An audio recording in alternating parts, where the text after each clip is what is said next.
Alright, so welcome to the first impressions. I was able to play the Twilight update this past Thursday. So I went through and checked out some of the stuff that was listed in the patch notes. So we're going to go over some of that now.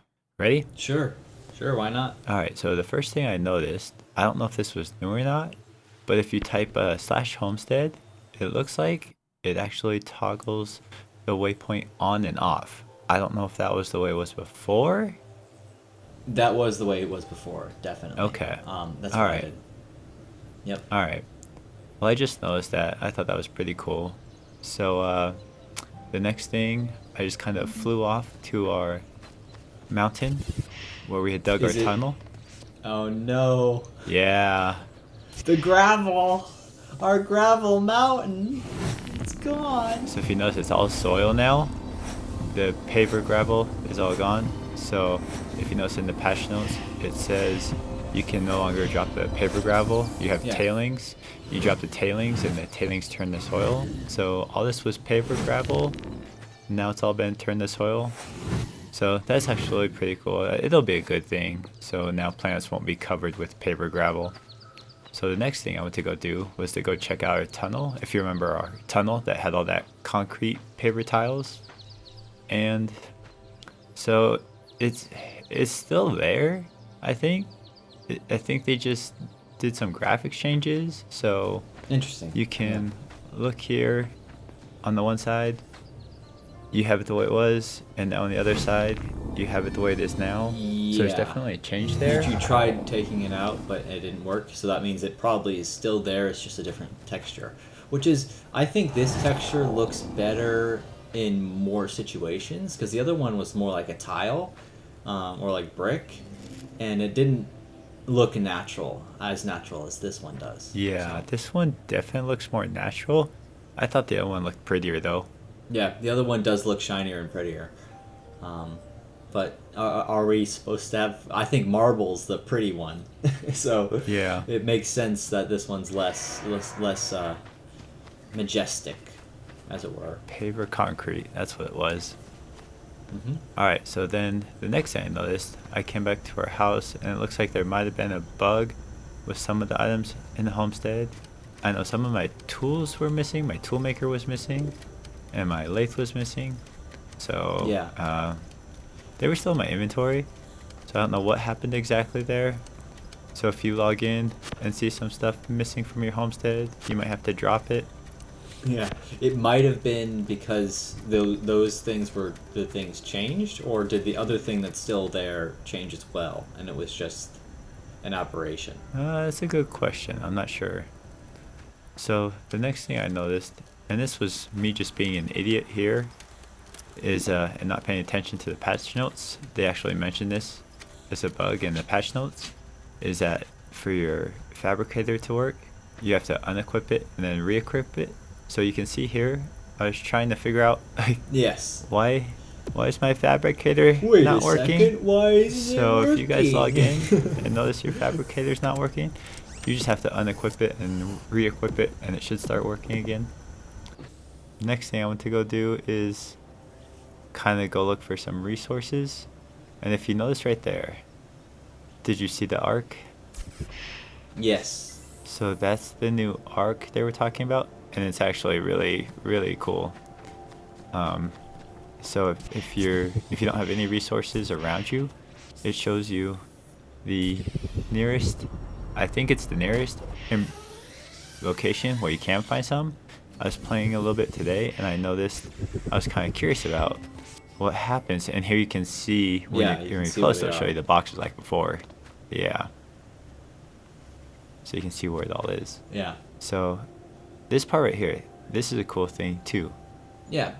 The, The selection tool, rather than Yeah, the tabbing, selector. queuing, and eing all the way through it. Yeah, that was. yeah, so we have the selector tab now, where you can select what you want. However, we'll get to this in a second. There is kind of a shortcoming I noticed with this. It shows the direction. Yeah, look at that. Yeah, the arc is really cool, and it definitely changes the feel of going out and looking for resources.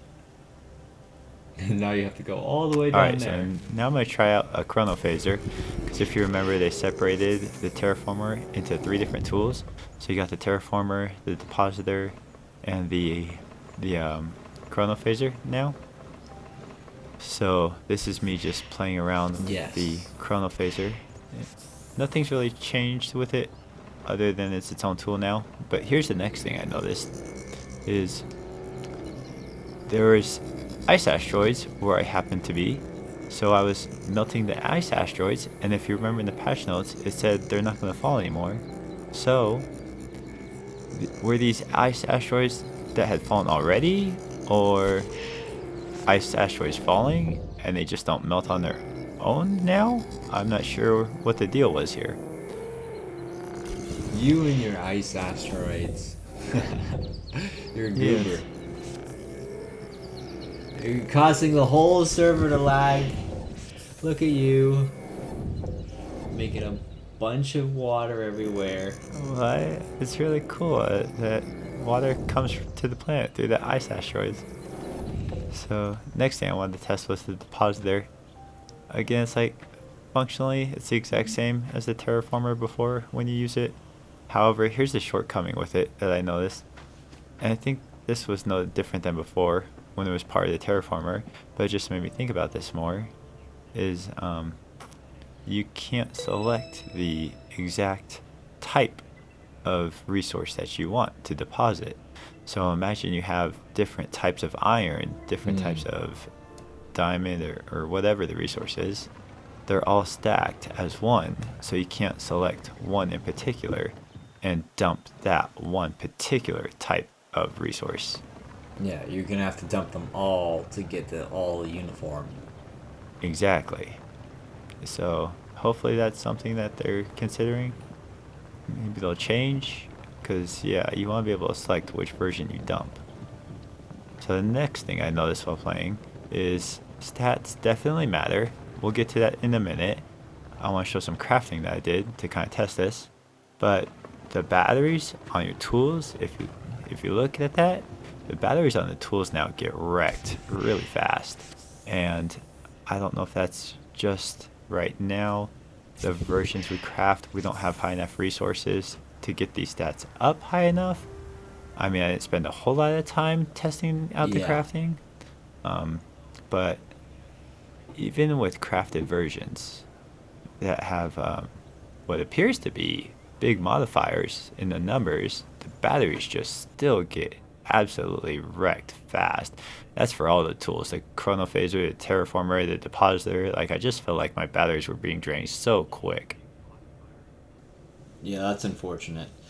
I mean, the problem with having a battery life that's really low is it's more detrimental to gameplay than anything else. And that's something they're going to have to maneuver around, because you want to have some level of progression, but you don't want it to be unplayable when you're early on and like, okay, well, now my power is out. I got to do something else, or I got to tediously wait for it to recharge. Yeah. Do you think the recharge is faster, or is it the I same think it's about speed? the same. Hmm. So the next thing I wanted to do is try some of the crafting and see how the stats are affecting things. So you can see in the top right corner here, you have the max battery, which is the versatility of the resource, the battery regen, which is the resilience of the resource, excavation magnitude, quality, and the scan result, the potential. So you can see like how each stat affects a different characteristic, like they were talking about. But for the next part, let's look at the calculation. So if you remember from the patch notes, the calculation they give is they look at all the stats of each resource that you put into it.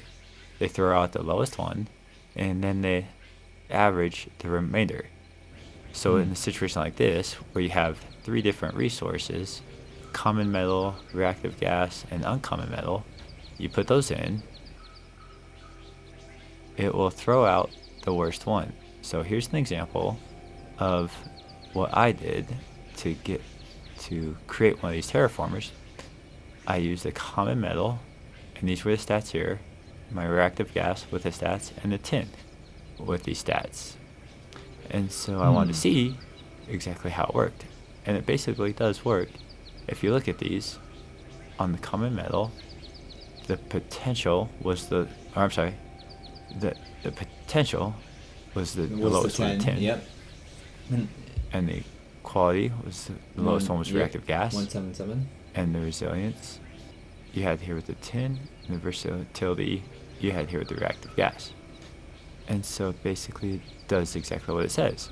This one here got thrown out, this one got thrown out, this one got thrown out, and this number got thrown out. And then you had the result was the average from the remaining two. So that's basically how it works and how you can calculate what the value is going to be on the end item for those stats. So you might want to have one that's disproportionate towards one, more weighted towards one, or all three more weighted towards one than the other to have the highest chance. Because having one that's like sort of average, middling of the way, good each time lowers your stats because the smallest one is the one that gets removed. Yes. And so what's interesting about this, and this was actually the case with SWG, so you can kind of start to see SWG crafting system is really starting to come into the game, is imagine maybe you want to have a scanner that has better battery. So you go with the max battery and better battery regen. Or maybe you want to maximize your excavation. Maybe you just want to have one that's just really good scanner. Now when I was playtesting, I didn't really notice too much of a difference in scanning with weak terraformer versus scanning with a one that I crafted. But again, that just might be I didn't max out that particular characteristic. So you can imagine though, there might be different scenarios where you might want a different version of an item that has different characteristics. Can you have multiple of the same item in your inventory? Yes, and that's actually a thing right now is people are equipping two terraformers. So when one is the battery is drains, you switch to the other one by just your hotkey press, and then you use that one. So it's a toggle between the two. Yeah, or four. You just, all right, this one's done, drop it, pick up the next one. All right, that one's done, drop it, pick up the next one. Right, and that could be a thing. Imagine the case where you're going out, and obviously you can't change your tools while you're not in a camp or home, but you can say right now, I just want to mine as quickly as possible. I don't care about the battery because I'm going to equip 4 of them, so I want maximum excavation. And then you just equip multiples of them, and you just toggle between them, and you just let the batteries get wrecked. But you have 3 of them, so you can toggle and get your maximum excavation. Yep, and you're focusing on the excavation magnitude rather than the battery regen or max battery because you're just like, well, that's all I care about because I've got 4. Exactly. Oh, so one downside I did notice with the terraformer is that the hopper seems to fill really quickly compared to before, and there doesn't seem to be a characteristic for the hopper. Yeah, the hopper size. Yeah. Isn't there like a skill for increased hopper size, or did they get rid of that? The skill is still there, but it definitely Has a mitigated effect. playtesting, yeah. It still filled up really quick. So here you can see the end result. Just like we had from the calculation, you got 588 potential. You have the 661 quality, 5. So it rounds up. If you look at resilience, it rounds up to 525. That's good. And the versatility rounds up to 679. It's good that it rounds up rather than rounding down. Yeah. And so here's the next cool thing I noticed. This was in the patch notes as well. Is if you look up here in the top left, you can now sort. You can sort by name, potential, quality, resilience, and versatility. You can go from high to low or high to low. So it's really nice being able to sort through the ingredients that you're looking for, and you can decide what stat you want to look for, to fill a particular spot in the Yeah, ingredients. especially because stats matter now, and they didn't before. So now this has more use than it otherwise would have. Yeah, so that's just something nice I noticed while crafting. Now, let's take a second to look at the actual characteristics and the modifier numbers. So you can see here, this is the base version of a tool that they give you. So in this case, it's our terraformer, and it looks like all the tools are the same. They all have the 250 stat on them. And you can see here the modifiers. So your scan result plus 12.5 for the potential excavation magnitude plus 51, etc. So you can see the modifiers that and the values that get assigned to them. So this is the base tool here. And that's the one that you're gonna change. Ooh, 0.00000. Yeah, they did just do a update after Thursday's playtest where they removed all these extra decimals. So they cleaned that up a bit. But you can see that. You can see here the difference between the one you start with and just the crafted one with the materials I happen to have on me at the time. And the modifiers appear to be pretty big between the two. Yeah. Yeah, pretty substantial. Like and you weren't using really valuable resources either. So like making your own is now really valuable and important because the difference is very stark here. So here's another bug that I noticed. So we no longer drop the paver gravel, but we're supposed to drop tailings. Yeah. Which will turn to that soil. But you'll see here when I try to empty my hopper, nothing actually gets dumped from the hopper. So they got a bug there, which it seems they know about. It's being talked about in Discord. So for now, enjoy the fact that you can just stand there and dump your hopper without having to run back to the entrance of your mine. But you know what that means? You have to dig. It's time to dig. We can empty the entire world now. We can empty it. No more world. So that's kind of my initial first impressions. Overall, really cool stuff.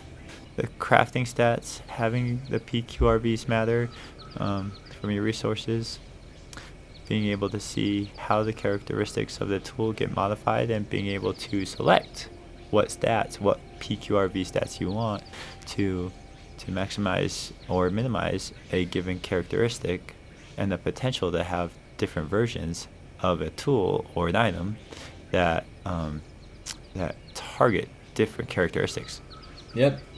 And keep that in the light or the connotation of having an economy where you can start trading your money for different resources, and then you have that level of trade and disparity that wasn't there before. Everyone was more or less equal. But now there's actually reasons to interact with people or specialize in a certain area. Yeah, definitely. Having the terraformer being broken up into three tools was really nice. The tab selection for selecting resources was really nice. Although there needs to be some improvement, yeah. Yeah, the one downside is when you deposit, you can't select the specific version of the resource because they're all just stacked as one. So hopefully that changes in the future. The long range scanning is awesome. It definitely makes going out and searching for resources a lot more fun and enjoyable because you're not just randomly walking around. It gives you that arc. That arc is really cool, and that was definitely a really great feature. So those are kind of my first impressions. Really cool stuff. Really cool that it's starting to feel like SWG crafting, and you can start to see that come together now. Yep. Alright, well, that's our first impressions. We'll see you next time. Yeah, that's that. Bye!